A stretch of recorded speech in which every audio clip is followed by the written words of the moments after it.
Assalamualaikum warahmatullahi wabarakatuh. Baik saudara, sekarang Anda ketemu lagi dengan saya dalam perkuliahan Fisika 1. Sekarang kita ke kinematika, ya. Kinematika 2. Setelah kemarin kinematika 1, sekarang kita menginjak kinematika 2. Nah, dalam perkuliahan kali ini kita akan membahas more complicated situation, ya. Jadi lebih kompleks dari persoalan yang kemarin kita bahas. Ya, kemarin kan dasar-dasarnya saja, ya, tentang derivatif, tentang slope, tentang change, ya. Nah, sekarang kita belajar tentang yang lebih kompleks, ya. Kemudian kita belajar juga tentang bagaimana memperlakukan special case, ya. Lalu di ujung nanti ada summary. Baik, saudara, kalau kita ingin membahas situasi yang lebih kompleks itu ada dua macam, ya. Kompleksitas yang disebabkan oleh lebih daripada satu objek, ya. Misalnya kita membahas 3 objek sekaligus, ya. Atau kita membahas yang kedua ini adalah kompleksitas yang disebabkan oleh dimensi, ya, more dimensions. Nah, sekarang untuk perkuliahan kali ini kita akan membahas yang kedua ini, ya. Nanti yang more objects itu akan akan kita bahas di belakang, ya, di bab-bab berikutnya. Tapi untuk yang more dimensions ini kita bahas sekarang. Ya, more dimensions itu artinya tidak hanya satu dimensi seperti kemarin, tapi bisa 2 dimensi, bisa 3 dimensi. Ya. Nah, strukturnya agak gampang dan seperti copying saja, ya, seperti mengcopy saja. Jadi untuk kecepatan sama dengan derivatif dari X terhadap T, turunan X terhadap T. Ini untuk kecepatan. Nah, ini kalau ini banyak dimensi, ada dimensi X, Y, Z, ya, ini masing-masing dari kecepatan ini kita kasih label X. Ini menandakan sebuah kecepatan yang searah sumbu X, ya, dan posisinya kita sebut dengan X, ya, dx dt gitu. Nah, kalau yang Y searah sumbu Y, ya, ini kita kasih label Y, artinya kecepatan yang searah sumbu Y. Lalu derivatifnya atau turunan Y terhadap waktu, ya. Kalau Anda diminta lagi VZ, ya, Anda definisikan just copying, ya. Anda lakukan copy V, ya, lalu ini diganti dengan label Z, ya. Y-nya juga di sini diganti dengan Z, ya. Jadi gampang, ya, gampang. Ya, percepatan juga begitu. Ini Anda kasih label X, ada kasih label Y, nanti kalau ada dimensi satu lagi, ya, AZ gitu, ya. Rumusnya sama, hanya labelnya aja yang berubah. Ya, labelnya X, ini labelnya Y, ini nanti labelnya Z. Nah, semuanya sama, ya, seperti itu. Jadi rumusnya itu berlaku sama untuk semua arah gitu, ya. Itu. Nah, tapi Anda ingat, karena semuanya posisi, kecepatan, percepatan itu adalah vektor, maka kalian harus mengkonstruksi kembali di ujung setelah selesai dengan 3 dimensi. Kalau Anda diminta untuk melakukan rekonstruksi atau konstruksi tentang resultannya, ya, Anda gunakan Pitagoras, ya, Anda gunakan Pitagoras. V akhirnya nanti ya sama dengan Pitagorasnya ini, ya, Vx, Vy, Vz di Pitagoras. Atau percepatan totalnya ya sama dengan Pitagoras dari Ax, Ay, dan Az, ya, gitu. Nah, kadang-kadang atau seringkali kalau sudah 3 dimensi ini notasinya sudah menjadi R begini, ya, R. Jadi V, dr, dt itu Anda mesti harus tahu bahwa ini 3 dimensi. Karena R, komponennya R itu adalah X, Y, Z gitu. Kalau nuliskan begini kan panjang ya, ada X-nya sendiri, ada Y-nya sendiri, Z-nya sendiri. Nah, supaya tidak panjang, biasanya di buku-buku itu cukup ditulis pakai dr/dt ya. Percepatannya juga begitu. Turunan dari R terhadap T sebanyak 2 kali. Ini sudah sama seperti 3 baris begini ya. Penulisan 1 baris ini sama dengan 3 baris. Jadi kalau Anda ketemu di buku-buku, ketemu sudah menggunakan R, ini artinya 3 dimensi. Ya. Oke, special case of constant acceleration. Jadi kita sekarang untuk fisika 1 itu memang batasannya hanya sampai kepada percepatan konstan. Ya, nanti fisika lanjut, kalau percepatannya tidak konstan bagaimana? Nah, itu nanti di fisika lanjut. Ya.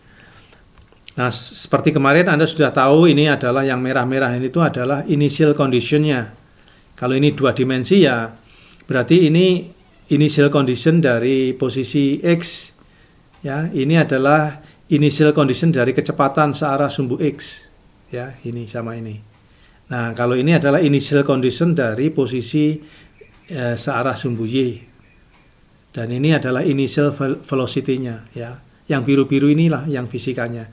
Ya, oke. Nah, kemudian extra special case, kita tinjau satu kasus yang agak khusus, yaitu tentang gerak parabola atau gerak peluru ya, seperti ini. Peluru ditembakkan ya, peluru ditembakkan dengan kecepatan begini, ya, membuat sudut theta itu. Nah, saudara, yang harus Anda pahami satu ya, ini Anda harus bekerja di 2 dimensi. Ya, 2 dimensi. Dan ini dijelaskan di sini, asumsinya itu no air resistance. Ya, tidak ada gesekan udara. Ya. Kita belajar yang sederhana dulu, tanpa gesekan udara.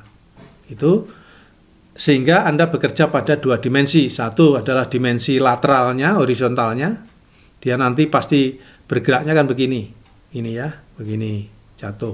Nah, itu Anda analisis bagaimana variabel X-nya, Anda analisis bagaimana variabel Y-nya. Oke, berarti ini terdiri dari minimal 2 gerak, satu gerak horizontal dan satunya lagi gerak vertikal. Ya. Nah, gerak vertikal sudah sangat jelas. Apapun benda yang ada di permukaan bumi, dia selalu terikat oleh gaya gravitasi bumi yang arahnya ke bawah. Sehingga persamaan gerak searah sumbu Y itu ada cirinya, yaitu ada percepatan gravitasi yang menarik dia. Jadi ini berarti peluru itu akan akan diperlambat oleh gaya gravitasi ya, sebesar minus G. Ya, sebesar minus G. Nah, itu yang searah sumbu Y. Kemudian berapa kecepatannya? Kecepatan awal dari peluru itu, kecepatan awalnya ya V0 sin ya, karena ini di hadapan sudut V0 sin yang ke sini ya, V0 sin.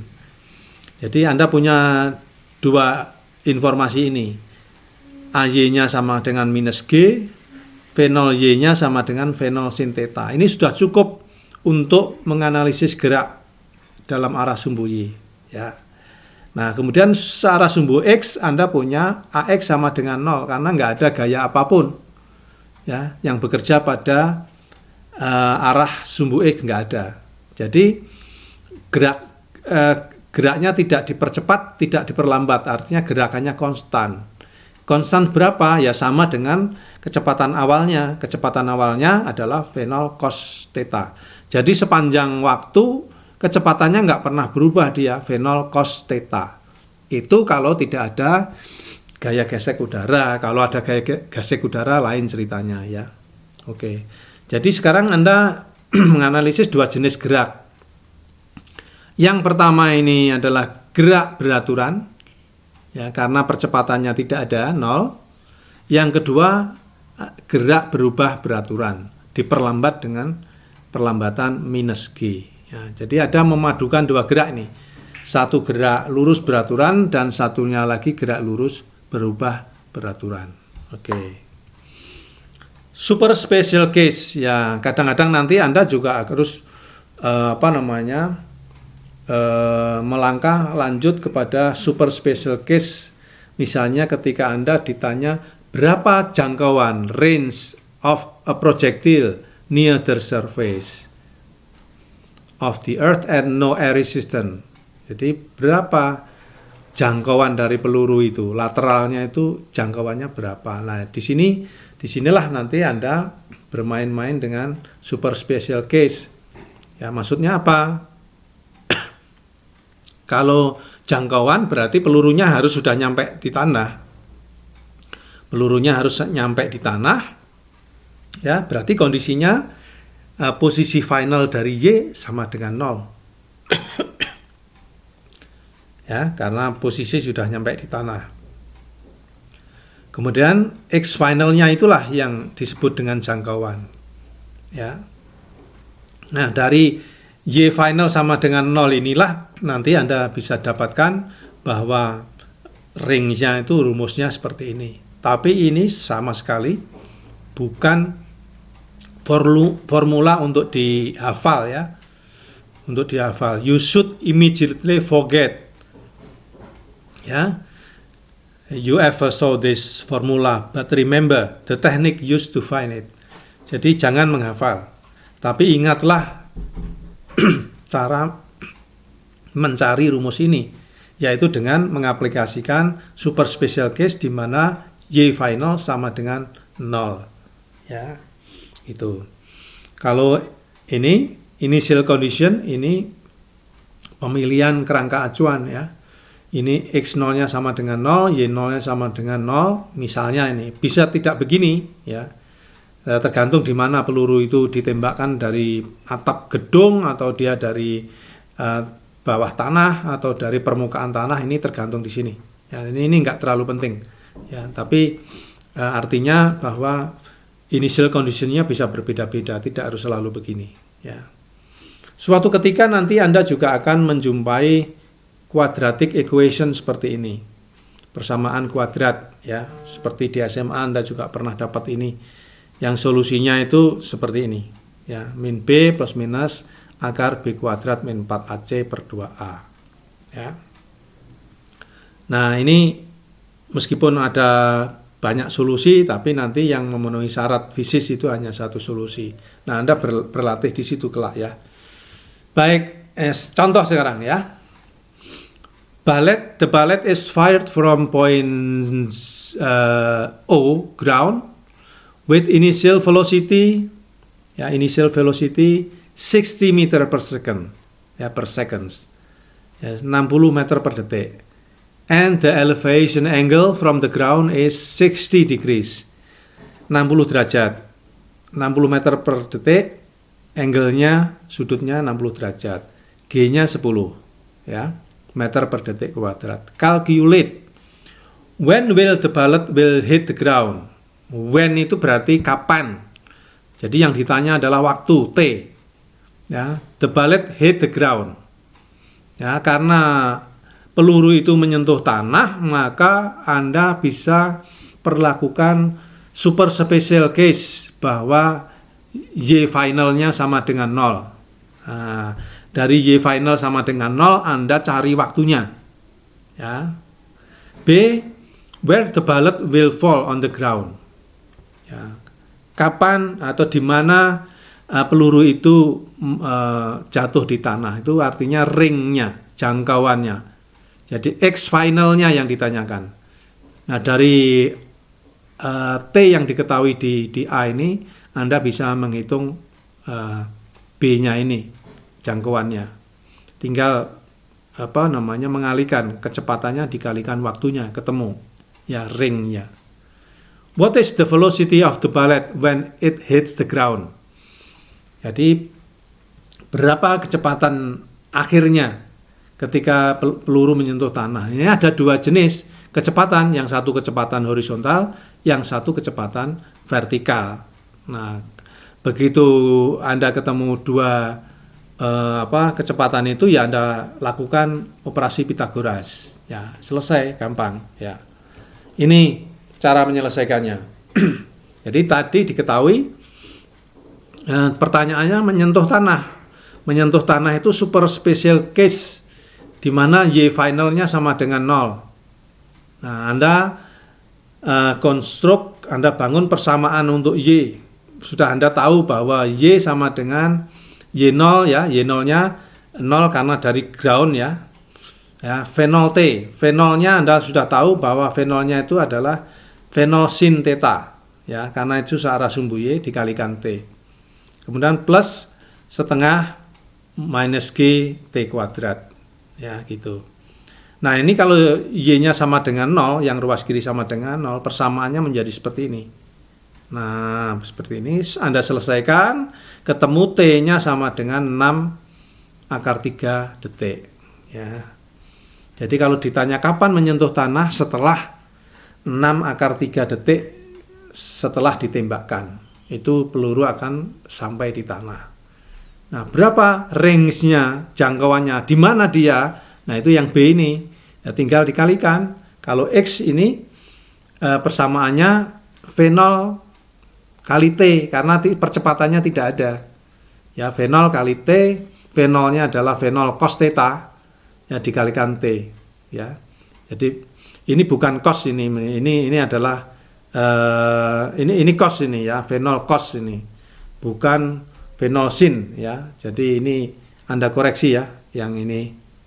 Ya, memang untuk pembelajaran daring begini kadang-kadang selalu diselipin ya, biar Anda tidak pasif ya.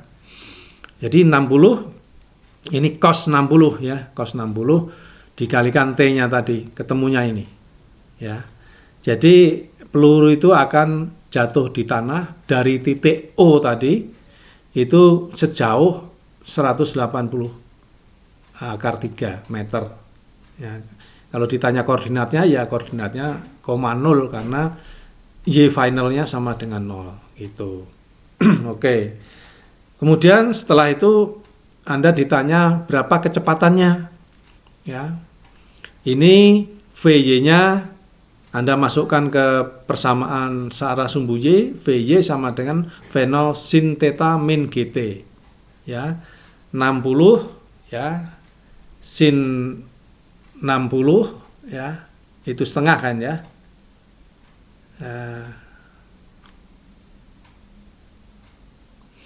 Oke, jadi 60 sin 60 ya, berarti 30/3 ya.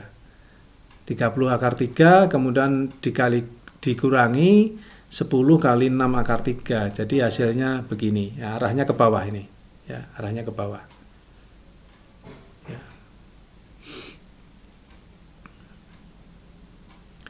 Nah, kemudian VY sama dengan ini. Lah, bagaimana V-nya? Ya, Pitagorasnya. Ya, Pitagorasnya. Nah, Vx sama dengan V0 cos theta dikalikan T. Enggak ya, enggak dikalikan T. Vx sama dengan V0 cos theta. Ya. Ini sama dengan 30 ya, karena ini cos ini ya, bukan sin. Jadi sekali lagi Anda koreksi. Ya, sekali lagi Anda koreksi, ini memang supaya Anda tidak pasif ya. Ini Vx-nya sama dengan 30. Nah, sehingga kecepatan akhirnya sama dengan Vx kuadrat ditambah Vy kuadrat lalu diakar ya, ketemunya seperti ini. Ya. Seperti ini. Ya. Oke.